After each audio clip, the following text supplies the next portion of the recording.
fly as many airplanes as we can while we're here in the school, and every plane has something to teach you. A test pilot has to be ready for anything.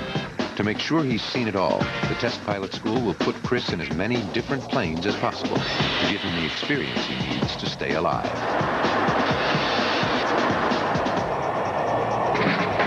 The MiG-15, once the terror of American pilots in Korea, the MiG was the backbone of the Soviet Air Force in the 1950s. Today, it's a museum piece, but one that still works. Flying a vintage warplane is dangerous, even for the most experienced pilot. Instructor John Penney explains the risks.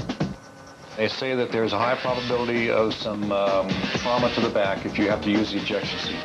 If the air loads are not enough to get you to separate from the seat, you've got to push away from the seat and get out of there. So I need to know from you guys right now if anybody has any second thoughts about going to fly with these limitations on the seat. Battling the controls of the foreign fighter, Chris can see firsthand the limitations in performance that made the MiG obsolete and get some of the insights he'll need to help design the planes of the future.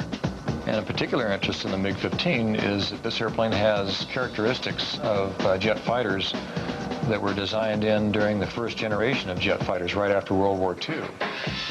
A lot has changed in the world of aviation over the last 40 years, and Chris has to adapt to the shortcomings of a cockpit frozen in time.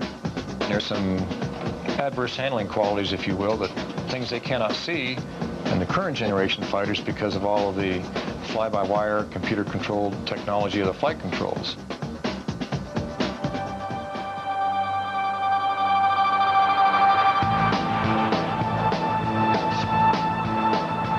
It's a different approach to flying.